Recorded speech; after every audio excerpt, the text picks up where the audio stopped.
कैसे हैं मेरे कलाकार दोस्तों। आज मैं एक और मंजूषा की नई पेंटिंग सीरीज लेकर के उपस्थित हुआ हूं, जिसका शीर्षक है मनसा देवी।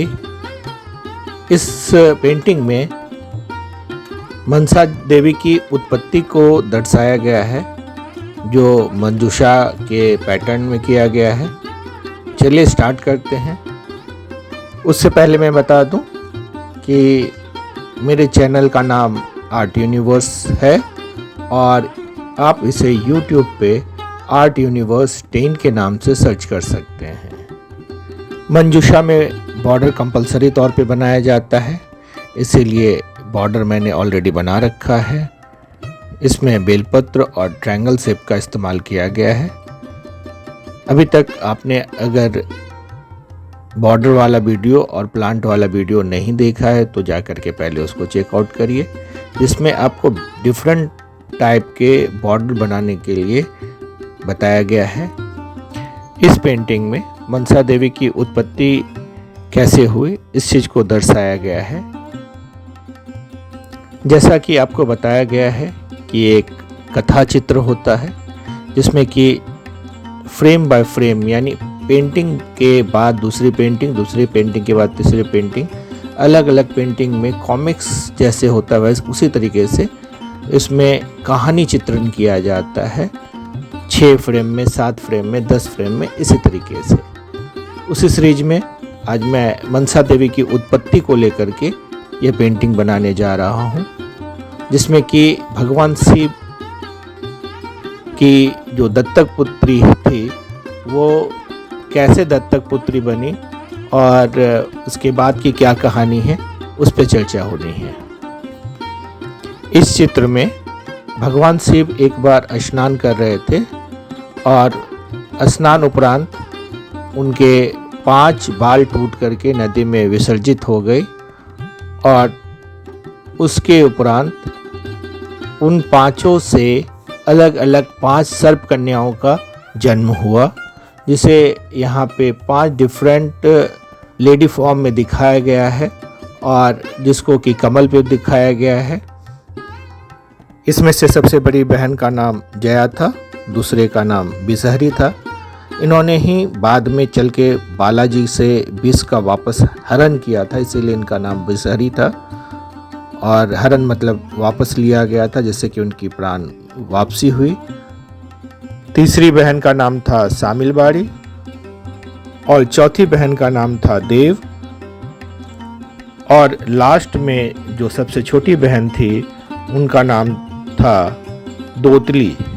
तो इस तरीके से इन 5 बहन की उत्पत्ति भगवान शिव के बाल से हुआ है और इसी चीज को इस पेंटिंग में दर्शाया गया है। इन 5 को मिला करके मनसा देवी कहा जाता है।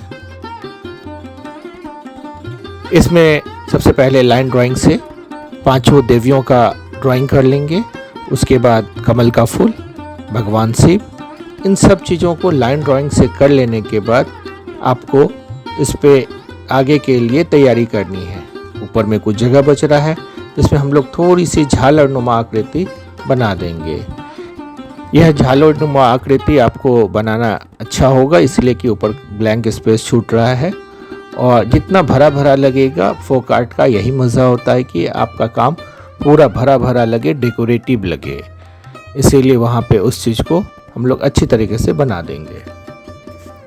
नीचे नदी को लाइन से वेव की तरीके से ड्रॉ कर देंगे, जिससे कि वो थोड़ा सा पानी में जो वेव होता है वो दिखने लगे।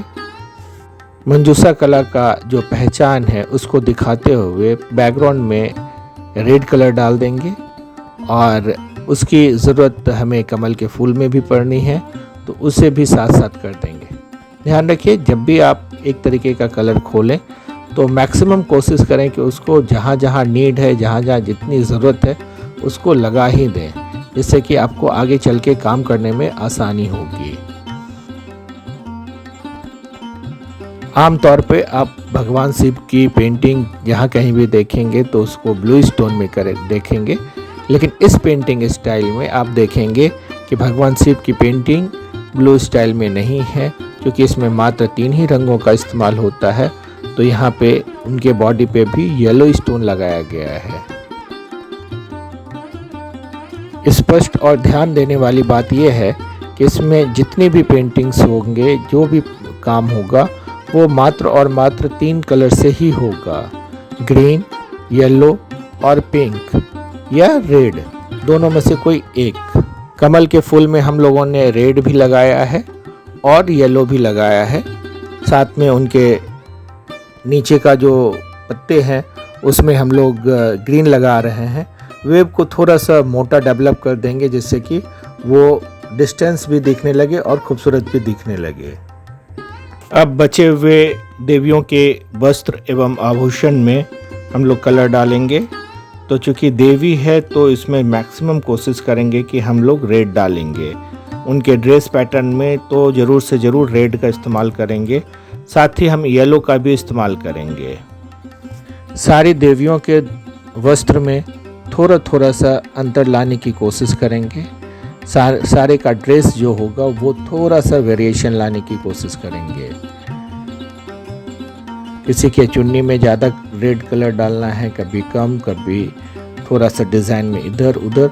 अदरवाइज सब का सब एक जैसा नहीं लगना चाहिए, थोड़ा हैंड वर्क का इफ़ेक्ट आनी चाहिए, फीलिंग आनी चाहिए कि वो हैंड से किया गया है, तो सबका सब अलग है, सबकी अपनी एक यूनिक आइडेंटिटी होनी चाहिए।